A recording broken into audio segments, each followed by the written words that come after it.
An unknown developer, no publisher, no marketing budget, confirmed by the developer himself. 2 months of work, 10 million copies sold in 5 days. Meccha Chameleon is the last indie game to split the market in two with a paradoxical formula. Brilliant as an idea, almost dumb if you actually think about it. What people underrate is this never happens by accident. There are mechanics that kick in every single time. Every time an unknown game shows up out of nowhere and blows up, elbowing its way past titles with budgets it can't even comprehend. And after time, not even the developers know exactly what they did right. Hey, I'm Atypical and this is Blueprint of a Hit. The casual multiplayer party game market in 2026 is saturated. On one side, million-dollar titles that die within weeks. On the other, an indie market cranking out hundreds of games a day, turning the genre into a battlefield where, as a consumer, it's genuinely hard to find your footing. The overwhelm is real. Dozens of titles look cute, look like something you'd try, but none of them give you that extra push that actually gets you to spend $5.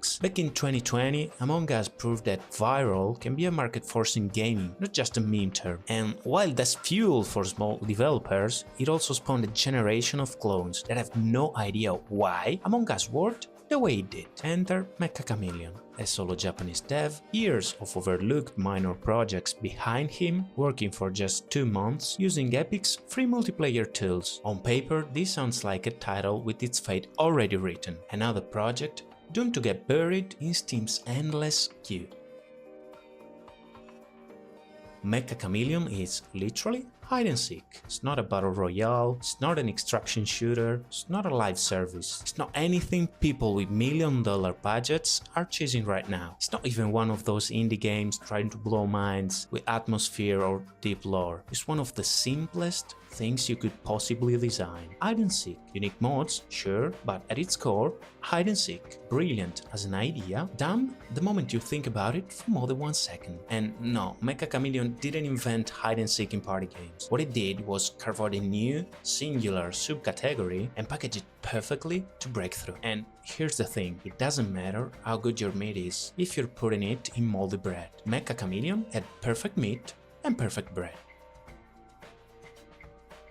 Meccha Chameleon isn't just competing in the party game market, it's creating a new subcategory, specific, singular, one that didn't exist before. Prop Hunt already existed, Garry's Mod normalized it 20 years ago. Meccha Chameleon starts from the same mechanic, hide inside or behind an object. The difference is you paint yourself, you're not inside the object, not behind it, and not the object itself. You're a character who becomes part of the object through color. And that difference, which sounds tiny, changes everything. Because it introduces creativity, personal expression, and painterly elements that generates a different clip every single match. To the point that social platforms are already flooded with clips of players painting genuine little works of art just to hide during a round. This isn't digital hide and seek. Plenty of that already exists. This is the painted hide-and-seek subcategory, something new, merging hiding with a creative, artistic layer that simply didn't exist before Meccha Chameleon,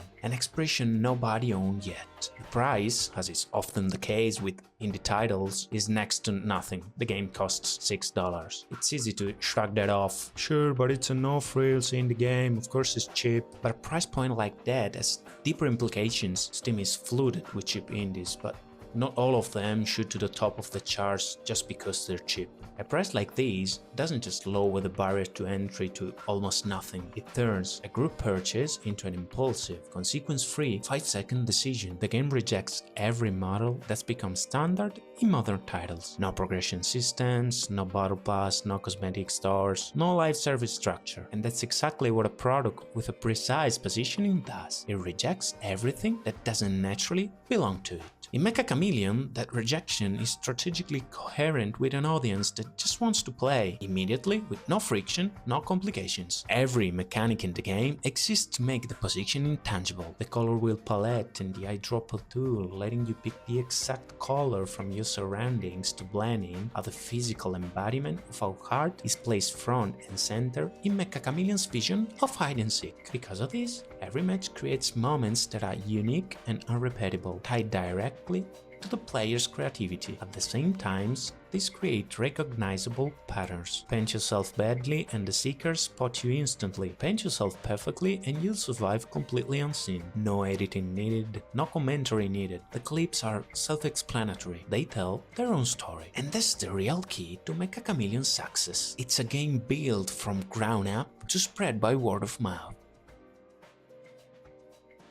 PR is such a foundational mechanic here, so baked into the shareable identity of the game that the title natively supports streaming matches for viewers, which makes sharing effortless. You don't need to be a streamer to share funny moments with your friends. And here is where the developer's intelligence really shows up. This mechanic existed before the game went viral, which proves that the most powerful distribution channel in modern gaming, creator PR and word of mouth between friends, was baked into the product from day one, not tacked on as an afterthought. That's remarkable foresight. The game asks no commitment to start a match. Lobbies up to 10 players can start even if they're not full, killing the "we don't have enough people" barrier before it even exists. That makes it that simple for even small friend groups to buy in, especially at that price. Every single entry barrier, one by one, gets stripped away. All of this translates into numbers that don't need explaining. 5 million copies sold in 10 days, a peak of roughly 300,000 concurrent players, landed inside Steam's top 100 for concurrent users, a list dominated by Counter-Strike, PUBG, and titles with budgets light years beyond Meccha Chameleons. It's sitting at the top of Steam's best-selling titles right now with an overwhelming number of very positive reviews, and all of it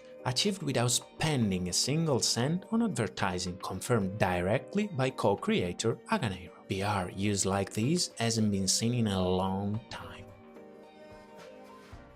Meccha Chameleon has literally taken over every platform, drawing out interest in pretty much anything else right now. And in a moment when new titles are dropping constantly, when we get new releases every week, monopolizing attention like this is genuinely rare. The numbers tell that story better than any narrative could. Games like Meccha Chameleon are the living proof that you don't need $1 million budget. You don't need an endless list of complex mechanics to master. The only thing you need is to find a word, an idea, a space in people's mind that nobody owns yet, and be the first to claim it. That's the one evergreen secret that works in every angle of this market. And yet, big publishers still don't seem willing to accept it. But maybe that's exactly why a $6 game is dominating sales charts.